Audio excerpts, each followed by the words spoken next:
Welcome back. You're watching Mirror now with me, Apeksha Srivastava. And it's a proud moment for India. The Indian women team has defeated Sri Lanka by 8 wickets in their Women's Asia Cup 2022 final, going on to win the Asia Cup. The women team were chasing a target of 66 runs. India cruised to 71 for 2 in 8.3 overs in a rather one-sided affair. Now, opener Smriti Mandhana hammered on an unbeaten half-century, making 51 runs off 25 balls. Karishma joins us live on the broadcast. For more on this, Karishma, our players have certainly finished off in style. Big win for the women's team.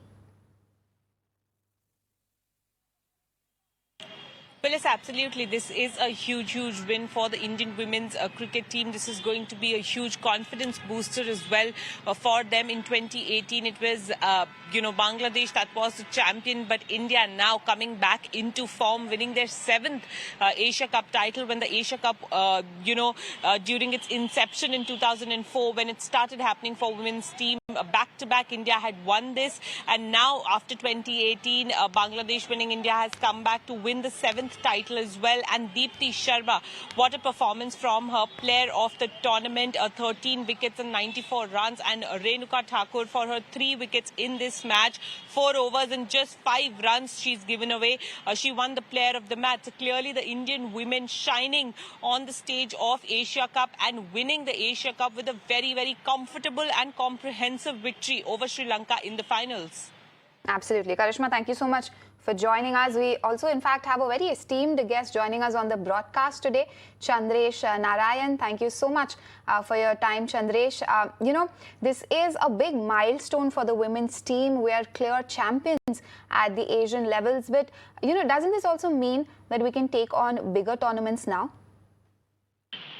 Thanks a lot for having me, Apeksha. Yes, it does. It gives confidence to the women's team, like Karishma just spoke about. I think that what it also means is that till now there has been a block, like a mental block for the women's team, not being able to win a tournament. So 2017 they've reached the final of the 50-over World Cup.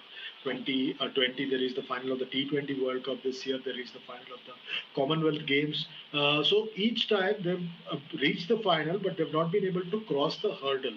And as Karishma explained, India last time lost out on the Asia Cup title to Bangladesh.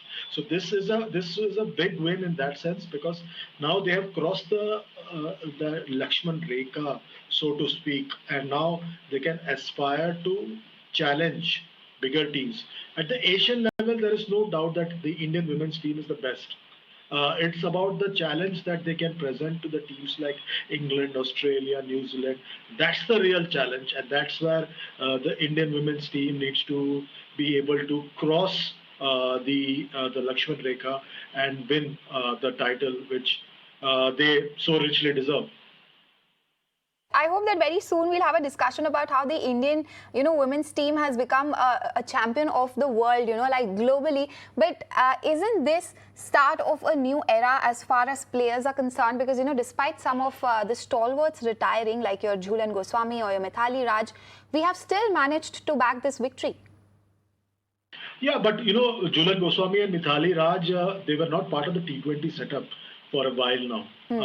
But if you look at it from the point of view of the fact that you're making a clean break from the past and you're starting with a fresh bunch of players, in that sense it's a massive achievement, because you're starting off a new era with newer players, younger players, and a clear leader in Harmanpreet Kaur.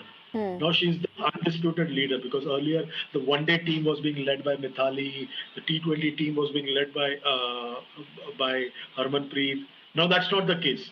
Now Harman is the undisputed leader of the team across both formats, and also the test match format if India does play test match cricket. So I think that in that sense, this is a massive moment, because it marks the start of a fresh, new, bold era for Indian women's cricket. Chandresh, I also want to make a special mention of Deepti Sharma as well as, Smriti Mandhana. Like Smriti Mandhana, for example, she finished in complete style, sealing the game with a sixer. In fact, both of them have had impressive track records, isn't it? I would say that Deepti Sharma right now is India's MVP, most valuable player. And I think that I say that with a lot of respect to the likes of Harmanpreet Kaur or to the likes of Smriti Mandhana, because Deepti Sharma with the ball, with the bat, and on the field is a complete leader, and she's shown in the last few months, and we've seen what happened with the run-out incident in London, where she ran out Charlie Dean of the last wicket to win the one-day series 3-0 for India. So I think that right now Deepti Sharma has leapfrogged Smriti Mandhana and Harmanpreet Kaur to become, in my view, India's most valuable player. And I think her performance in this tournament underlines the fact that right now Deepti Sharma is the most valuable player for this Indian team, and she's completely outshone all the others in this lineup. Also, don't forget someone like a Jemimah Rodrigues, because with the bat throughout the tournament, the pitches were not easy to bat on. But the Jemimah batted very well throughout the tournament, and she deserves all the credit for having managed to bat well throughout this particular tournament. Absolutely. Chandresh, thank you so much for joining us with all those interesting insights. It's been a pleasure speaking to you on this broadcast.